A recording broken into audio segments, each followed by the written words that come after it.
So, full disclosure, I originally did have an April Fool's Day episode planned for this week, but schedule stuff happened and I didn't get it done. Oops.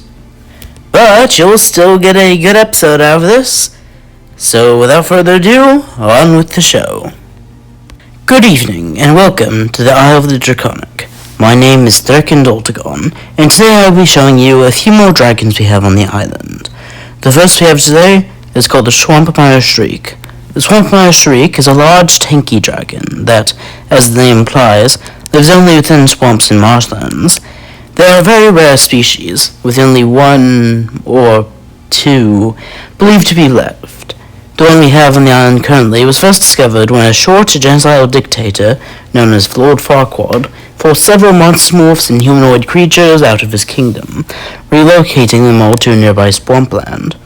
Of course, the swampland was the one where the Shriek was living. The Shriek, being a very territorial creature, immediately attacked the intruders in an attempt to get them to leave. However, some of the monster morphs who could communicate with dragons managed to get across to Shriek that they had not been sent there by choice. Upon hearing who had sent them, the Swampmire Shriek immediately flew off to confront the genocidal dictator. However, he was now alone. Halfway through his journey, the Shriek stopped to rest in a castle that looked all but abandoned. However, there was one lone resident, a princess who, at a young age, had been cursed to become a Swampmire Shriek every night. Because of this, her parents took her to this abandoned castle and chained her up, never to be seen again. When the Shriek found her, she was in her dragon form, and was able to explain her issue. The Shriek was hesitant to help her, but was eventually convinced after she offered to help him take down Farquaad. During their revenge quest, the two began to become closer and closer, until they got to a point that was, bordering on bestiality. Dragons are semi-sapient, and she is a dragon half the time, so I'm just not getting into it. Either way, the two made their way to the kingdom of the genocidal maniac, ate him alive, and left the entire kingdom in ruins. Good for them.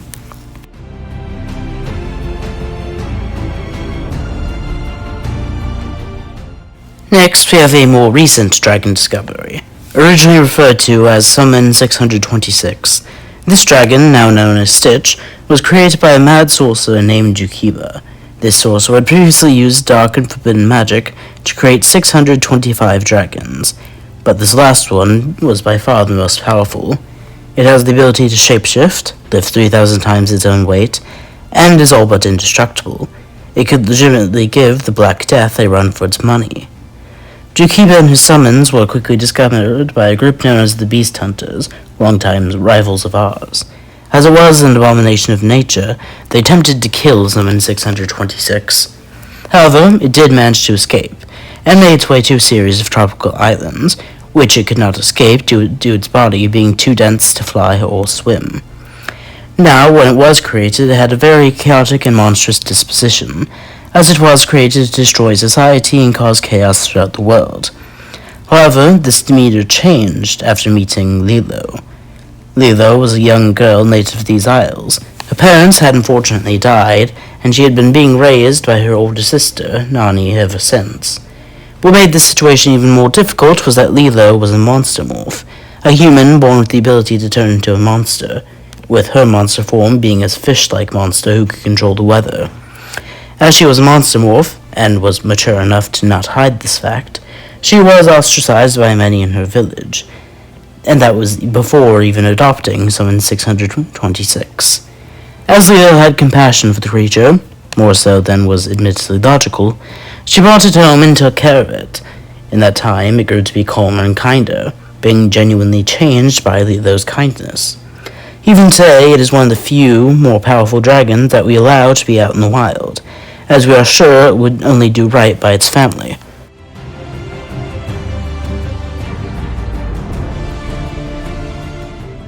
Unfortunately, this next breed of dragon is not nearly as friendly. The despicable minions are a species of small yellow wyverns. Each specimen of the despicable minions looks entirely unique, with a different number of horns and either one or two eyes. As one could imply by their name, they are menaces to society.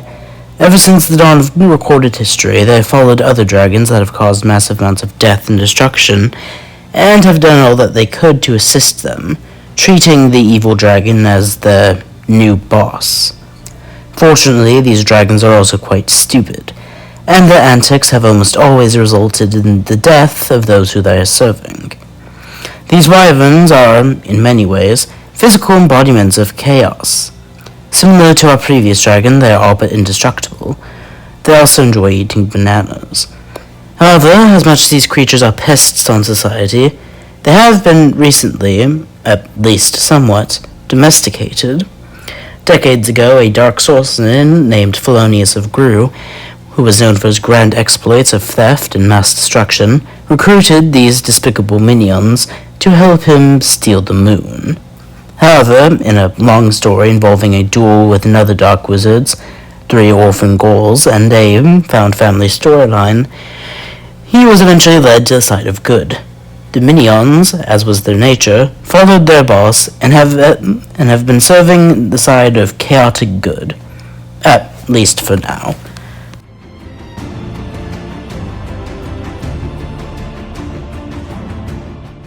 The last dragon we covered today was one that, until recently, we thought was all but extinct. The woolly behemoth is a creature native to the icy northern tundras. They are large and elephant-like in appearance, and as such were hunted en masse for their ivory, fur, and meat.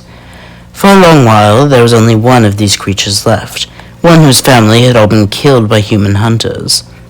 However, despite its admittedly fair hatred of humans, the behemoth was still willing to help when it, along with some other northern dragons it had been traveling with, discovered an abandoned human child, one who, many report, had a face so ugly that they wanted to commit many violent crimes of which I cannot name against it. However, the group of 3 dragons took care of the child and returned it to its parents. Later on, as many of the glaciers that it lived near melted, the same group of 3 dragons were forced to leave their habitat for another. It was on this journey, though, that the behemoth discovered another one of his kind, a female who, like him, had lost her family. The 2 quickly mated, and the species is now fully repopulated the area. Now that is all we have for today. If there are any other dragons you wish me to discuss, log them below. Until then, good day, Dragon Keepers.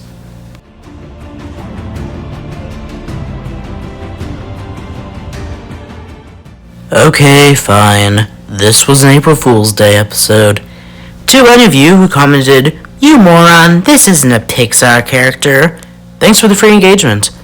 But for now, goodbye, and I will remember you all in therapy.